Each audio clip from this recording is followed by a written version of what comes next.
But now let's talk about something that is disrupting people's health across the country right now. Obviously, we know that we're in flu season, but we've been seeing and reporting that there's been a higher activity this flu season across the country too.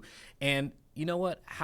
What better than to bring in someone who is an expert in this particular field to talk to us about what they're seeing, what can be done, and then answer some of the other questions that people may have about it. So joining us right now, Dr. Susan Girois, the director of Norfolk Department of Public Health, here to talk about what we're seeing this flu season. Thank you so much for being here. My first question off the bat is, I know we've kind of been reporting it, but in your expertise, how is this flu season comparing to past years in terms of the activity? Well, I think anyone who's watching or in the area could say, I know somebody who had it, or I had it, and just about all of us have probably seen it pretty up close and personal. This flu season and this past month have been one of the worst flu seasons in the past 30 years. We haven't seen this level of flu cases and flu-like illnesses since the late 90s. So it is really a significant flu season, and that's probably why everybody's saying, yeah, I've seen it, I'm getting it. It's real. Dr. Girois, why? Do we have any reason as to why we're seeing such elevated infection rates? There are several reasons we probably are seeing it. The first and most important one is because of the strain of flu that is circulating this year in the United States. It's called Clade K. It's part of the H3N2 subtype of virus, and it happens to be one that spreads really fast. Now, it's a mutation of the flu virus. We see mutations all the time. It's always mutating, but this one seemed to come out first, and it happens to spread it fast. It doesn't necessarily make it more severe, but the rapidity of the spread is something we haven't seen because of these mutations and where they are on the virus, make it kind of escape some of our usual immune responses. I know when we bring doctors on and we bring experts in, whenever we're talking about flu season, we say, hey, get your flu shot, get your flu shot. Are we seeing the flu vaccine for this year? A, is it effective? And then B, are people getting it? The flu shot is effective, but not effective as it has been in the past. Here's the thing about that. Every year we get a new flu shot because it has to be pulled together based on what are the circulating mutations and variants of the flu. Once that is collected, then in February of last year, 2025, the companies start putting it together and start producing mass amounts. Now, it turns out that this Clade K ended up being a mutation that came out around June. So what happened? We were already producing a flu vaccine that didn't include this Clade K mutation. So it does have some effectiveness against it. In fact, it's against the H3N2, the influenza B, the H1N1. I mean, there are other pieces of it that are still could give some immunity, but the Clade K has escaped the best part of the immune response, which might have been in a vaccine. Now, let me go a little bit farther with that. The flu virus continues to mutate. So should we keep getting it? Yes. One, because there is some partial immunity. If it's not perfect, it's partial. And especially people who are at high risk, people who have chronic conditions, people who have lung conditions, people over 65 or just are older than or more mature than some of us, and certainly the young folks. The recommendation is we get flu vaccines from pediatrics 6 months and onwards, and especially high-risk groups, including pregnant women. This flu season, it may mutate again. It may mutate into one of these that's actually captured by the flu virus. So we have a couple more weeks to go. It's still time to go ahead and get the flu vaccine. I'm glad that you really clarified so much in that. I'll kind of come back to my question on the back end because you encourage people to still get the flu vaccine, right, with all of that. I'm glad you said that. But are we seeing people getting the vaccine this year at the levels that we've seen in past years, or is that dropped off at all? I know I've kind of looked at certain places, and it doesn't seem as though as many people are getting the flu vaccine. Yeah, flu vaccine uptake has dropped off over the past 4 years or so. It continues to drop off. I think experiences, maybe through COVID, made some folks hesitant or reluctant to go get that vaccine. But here's the thing. We are seeing pretty similar levels of vaccine uptake among seniors, and they seem to be pretty committed to the vaccines and knowing that they help. It's kind of the younger folks or the folks who may feel healthier that are dropping off a little bit more. But let me tell you something about this Clade K and this flu epidemic, the one that's circulating now. It is hitting across the country people 25 and younger and children in particular, more than even those adults. Now, the older adults are still getting hospitalized, but people actually getting sick, 25 and younger. Why that?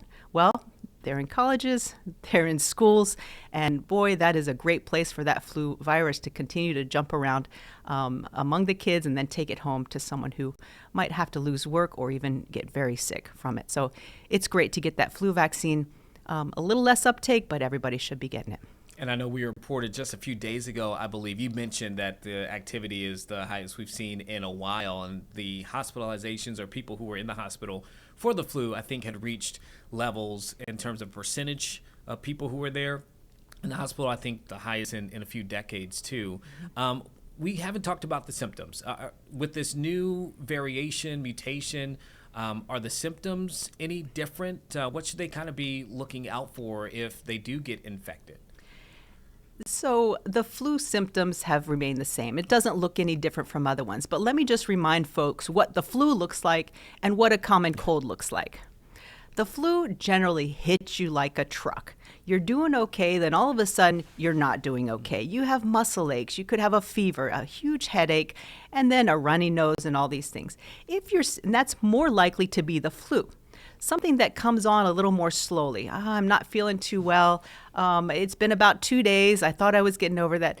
It may or may not be the flu, but the one that hits you out of the blue, you started the day fine, and by 2 o'clock you could not function anymore, had to go home. That sounds more like the flu. Now, COVID is still out there, not as high as it has been in the past, thank goodness.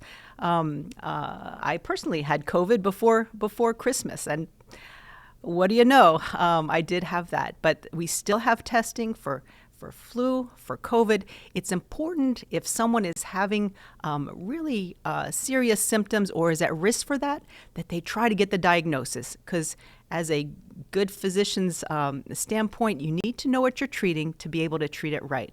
The treatments are different, but if you do have an underlying condition or you're starting to feel really poorly, whether you're a kid, young child, or a senior, or anyone else, please go ahead and get tested. Contact the healthcare facilities or some pharmacies. They often might offer some testing, and then they can treat you right there.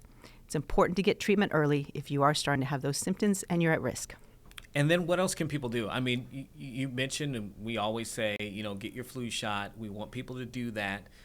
We talked about the effectiveness of it as well. But what are other things people can do to maybe protect themselves this particular flu season to keep themselves healthy? What I love about where we are now is that everybody knows what to do. Now, whether we do it or not, I'm not sure that's true. That's always the question, isn't it?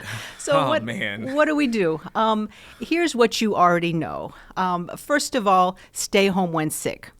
Now, that's for you. Your body probably needs rest and fluids, but goodness gracious, you don't know who else you're gonna infect with this rapidly transmissible flu virus, which can kill folks. At the store, in church, at your workplace, in the schools, just stay home when sick. Number 2, mask up. If you're going to go into places at your church or other gatherings, why not? If you're not feeling very well, or if you have a condition, please go ahead and mask up. Masks aren't perfect, and in fact, they're only as good as the group using them, but they do offer some protection, and it's like a seatbelt. If the protection is not going to keep you from getting in an accident, but it'll keep you from dying from the accident. So masking up, it prevents maybe that transmission. Wash your hands when we rub our eyes or sneeze or cough, even if it's in the elbow. go ahead and just make sure your hands are clean after that so you don't transmit it to another surface. So stay home when sick. Please don't transmit it. Wear masks when you're going out, and it's very helpful to everyone else. The more people wearing masks, the better off we'll all be.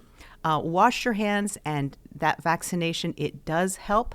Maybe not, no vaccine is 100% effective, but this one, maybe 30, 40, but shoot, if I'm in a car accident, I'd rather be 30 to 40% better off because I'm wearing my seatbelt than ending up in a hospital because I didn't wear it. It's the same with the vaccine. Let's get vaccinated, and we'll all be better off.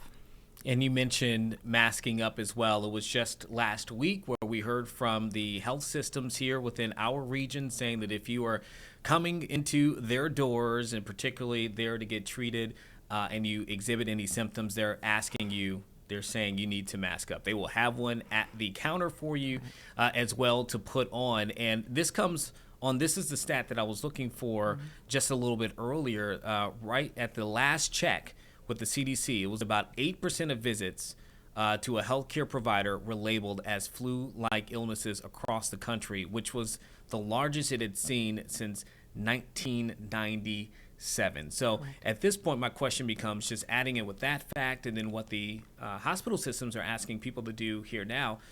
What kind of, what kind of pressure, can that place on hospital staff for people who are working within the medical field and the work that you do when we're not taking all of the appropriate steps to make sure we're not spreading and then they get overwhelmed? That can cause a lot of pressure on the staff who work so hard to make sure people can stay healthy.